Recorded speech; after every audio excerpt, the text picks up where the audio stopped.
Tuhan bersamamu dan bersamamu. Inilah Injil Yesus Kristus menurut Matius. Dimuliakan Tuhan.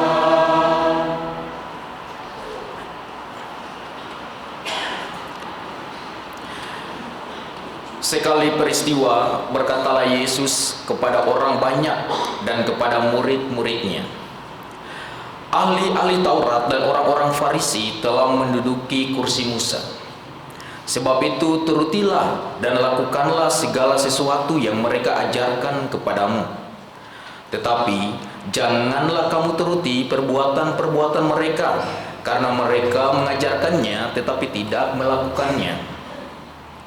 Mereka mengikat beban-beban berat lalu meletakkannya di atas bahu orang, tetapi mereka sendiri tidak mau menyentuhnya. Semua pekerjaan yang mereka lakukan hanya dimaksud supaya dilihat orang. Mereka memakai tali sembahyang yang lebar dan jubah yang panjang. Mereka suka duduk di tempat terhormat dalam perjamuan dan di tempat terdepan di rumah ibadat.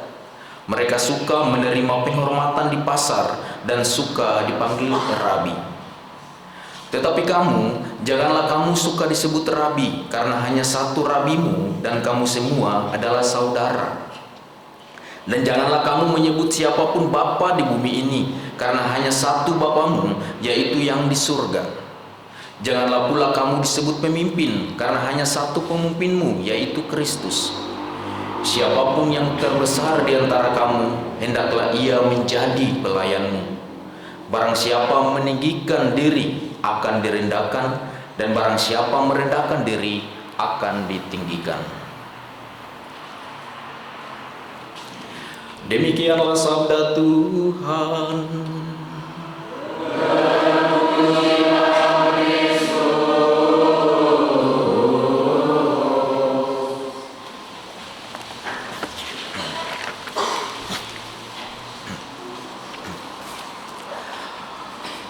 Para suster, bapak ibu, saudara-saudari dan adik-adik yang terkasih, sekali lagi selamat pagi berkah dalam. Para saudara yang terkasih, dalam teks Injil Matius bab 23 ayat 1 sampai 12 yang kita dengarkan pada pagi hari ini dalam misa hari Minggu ini, Yesus mengajak kita untuk menjadi teladan iman bagi orang lain yang ada di sekitar kita. Dan hal itu dikatakan Yesus lewat pengajarannya, dan juga Yesus melakukannya lewat contoh-contoh langsung tentang bagaimana seorang pengikutnya itu harus bertindak dan bersikap dalam kehidupan hari-harinya. Dan Yesus ingin agar kita menjadi saksi-saksi hidup yang mencerminkan nilai-nilai iman Kristiani kepada orang lain yang ada di sekitar kita, di mana saja kita berada. Oleh karena itu, menjadi teladan iman adalah panggilan, adalah sebuah panggilan yang muncul dari pengajaran Yesus dalam teks Injil yang kita dengarkan pada pagi hari ini. Para saudaraku yang terkasih, untuk menjadi teladan iman, kita masing-masing perlu menciptakan dan juga menumbuhkan kualitas hati kita sebagai pengikut Yesus.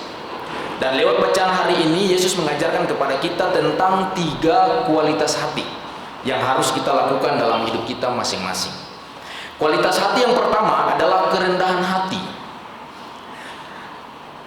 Kalau kita dengarkan bacaan Injil tadi, Yesus menekankan bahwa kita tidak seharusnya menyombongkan diri atas jabatan yang kita miliki.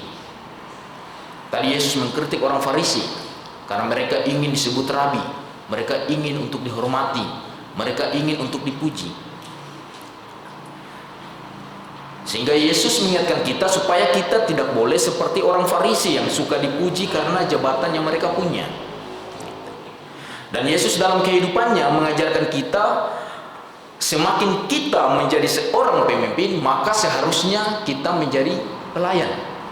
Itu ajaran Yesus, bukan seperti pada umumnya yang dialami oleh ajaran manusia dalam tanda kutip. Kalau jadi pemimpin saya bos, tapi beda dengan ajaran Yesus. Yesus mengajarkan semakin kita jadi pemimpin, semakin kita berada di posisi atau jabatan paling tinggi, sebenarnya kita semakin menjadi seorang pelayan.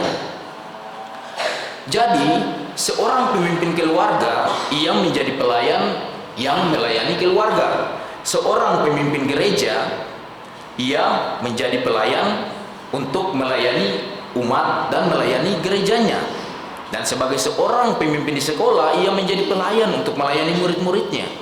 Seorang pemimpin di lingkungan, di kelompok kategorial atau di komunitas-komunitas tertentu, seharusnya justru dia menjadi pelayan untuk melayani umat di lingkungan, melayani umat yang ada dalam kelompok kategorial atau komunitas-komunitas yang ia pimpin. Itulah ajaran Yesus sesungguhnya. Karena itu kita perlu ini Yesus Yesus ingatkan kita nih. Tadi Yesus katakan di dalam Injil, orang Farisi itu mereka melakukan sesuatu karena mereka ingin untuk dipuji. Nah, ini penting Yesus mengingatkan kita supaya kita waspada terhadap pujian, gitu, ya kan? Pujian. Karena pujian itu ya bisa pujian yang tulus, ada juga pujian yang omong kosong. Dalam arti mereka yang puji-puji kita tetapi ada maksud tertentu. Tapi yang paling penting adalah Yesus mau mengajarkan kita supaya waspada terhadap pujian. Mengapa? Karena kalau orang yang terlena dengan pujian itu dia ibaratnya bermata dua. Bisa menjadi motivasi untuk kita ketika kita dipuji, lalu kita berbuat sesuatu atau kita melakukan sesuatu dengan lebih baik lagi. Itu motivasinya, gitu. Tetapi pujian itu juga bisa berdampak negatif kalau kita menanggapinya atau kita terbuai dengan hal negatif yang ada dalam pujian itu.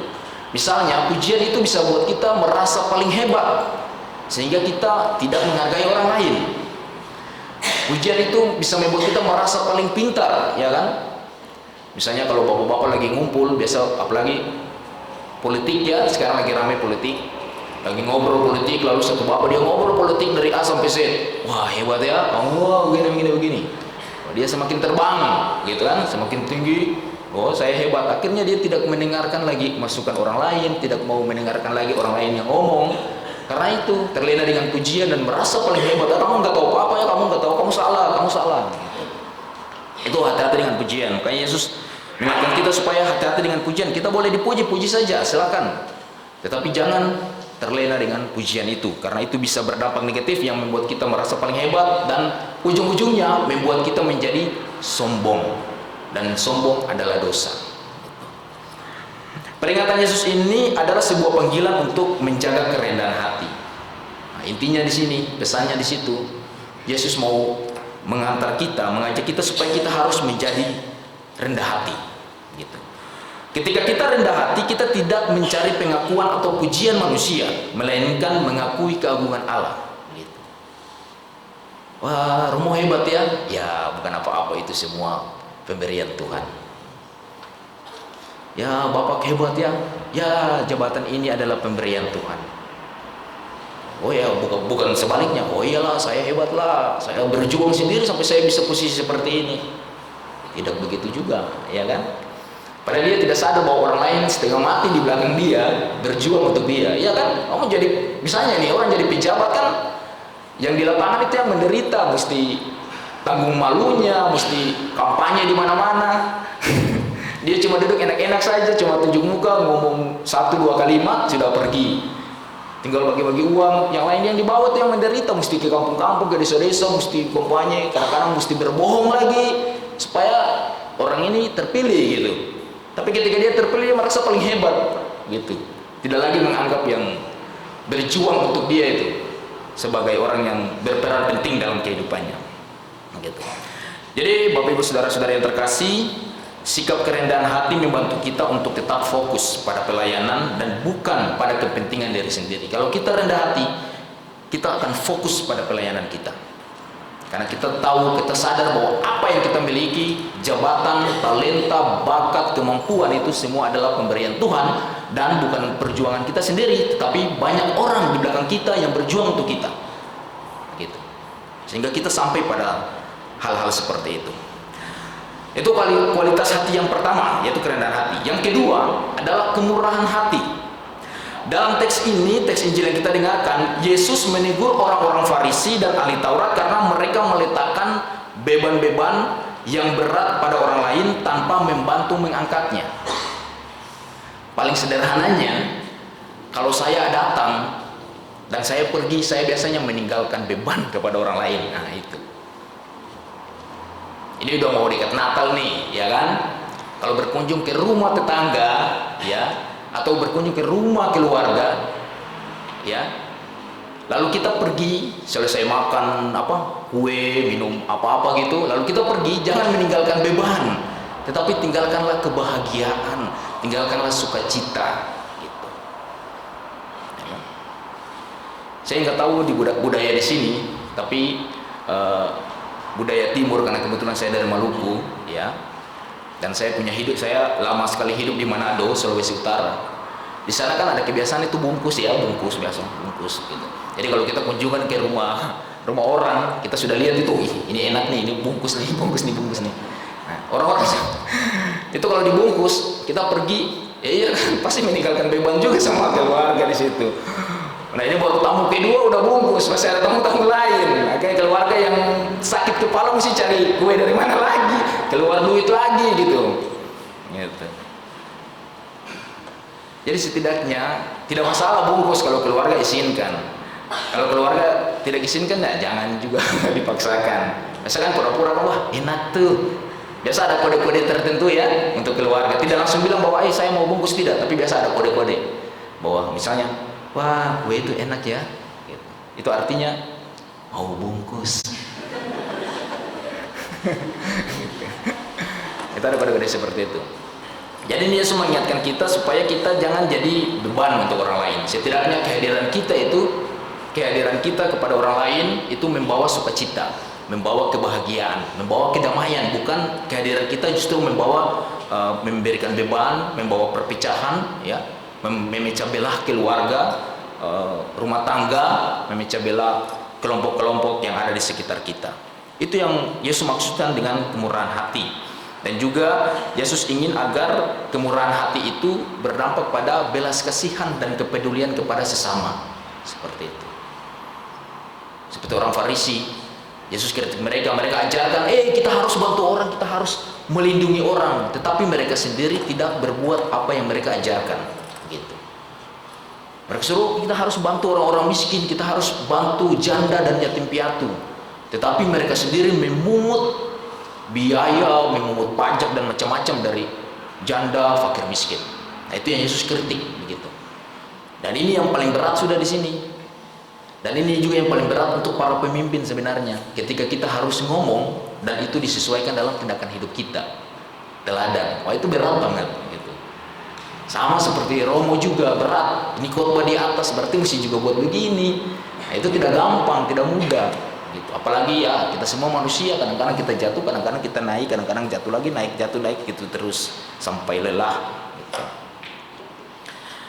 Jadi ketika Yesus mengajak kemurahan hati, berbelas kasih kepada orang, ketika kita mau membantu menolong orang, bantulah tanpa harus menilai bahwa orang itu negatif, ya kan? Bantulah tanpa harus menghakimi orang lain. Bantu aja, itu berkat untuk mereka dan berkat untuk kita juga. Itu kualitas kedua, kemurahan hati. Dan yang terakhir adalah kualitas ketiga, itu ketulusan hati. Kita dengar dalam bacaan tadi, orang Farisi dalam teks ini melakukan perbuatan baik untuk dua hal. Pertama, dilihat orang, dan yang kedua, untuk dipuji. Jadi logikanya, kalau mereka tidak dilihat, mereka tidak berbuat baik. Kalau mereka tidak dipuji pun juga mereka tidak berbuat baik. Jadi mereka berbuat baik kalau ada orang. Jadi misalnya nih, jalan-jalan di depan gereja kan, terus ada orang tukang becak atau orang miskin. Saya mau kasih nasi kotak, tapi saya lihat dulu ada orang gak ini, supaya orang puji atau foto saya diviralkan, wah orang ini hebat, gitu kan. Nah sekarang kalau ini anak-anak muda nih yang suka nonton TikTok kan, kalau dikasih barang biasa direkam dulu, di videoin gitu kan, supaya ini saya ada bawa sesuatu, kan. Sekarang kan begitu dunia sekarang. Jadi Yesus mau mengajarkan kita bahwa kalau kita menolong orang, membantu orang, ya, memberi apresiasi kepada orang, apapun yang kita buat, kita berkata-kata baik itu, jangan tidak tergantung pada orang lihat atau tidak lihat. Seperti itu. Karena apa? Karena kalau kita melakukan sesuatu dengan apa? Melakukan sesuatu yang baik, tetapi kita mau supaya orang lihat dan orang puji, itu berarti kita sebenarnya menyenangkan orang itu dan juga menyenangkan diri kita, tetapi Allah tidak senang. Begitu. Karena kita punya motivasi sebenarnya bukan kebaikan itu sendiri, tetapi motivasinya untuk apa? Untuk kita dipuji, untuk kesenangan pribadi kita, gitu. Dan itu yang Allah tidak suka. Kan dalam kitab suci kan dikatakan kalau memberi dengan tangan kiri atau tangan kanan tersembunyi dan macam-macam itu, ya kan. Jadi kita memberi tersembunyi dan Allah juga akan memberi kita berkat yang tersembunyi, gitu. Jadi kalau kita melakukan kebaikan, lakukanlah. Kalau ada niat untuk memberi sesuatu kepada orang di luar sana, buat saja, tidak peduli orang mau lihat atau tidak peduli orang mau puji atau tidak. Sama seperti kita melayani gereja, kita main organ, kita main kita jadi misdinar. Oh, saya misdinar tapi saya sudah OMK Romo, saya sudah misdinar kan untuk anak-anak SMP, anak-anak SMA, saya sudah besar.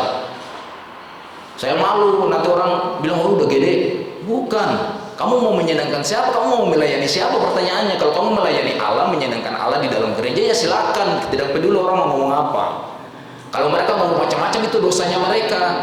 Gitu. Kamu itu datang untuk melayani, gitu. Jadi tidak peduli umurmu berapa, kalau kamu memang punya niat untuk mau jadi misdinar, silakan jadi misdinar. Kamu punya suara pas-pasan, tetapi kamu punya niat untuk mau menyanyi mazmur, memuji Tuhan, silakan. Gitu. Itu yang disebut dengan membantu dengan tulus, memberi diri dengan tulus, gitu. Daripada suara bagus, taunya cuma karaoke dangdutan, ketika diminta untuk menyanyi mazmur nggak mau, gitu. Dan dia memuji Allah, menyanyi mazmur. Suara yang bagus juga kan diberikan oleh Tuhan. Kalau mendalam terus, lama-lama Tuhan tarik itu suara yang bagus gimana? Tapi Tuhan tidak begitu, Tuhan itu baik loh.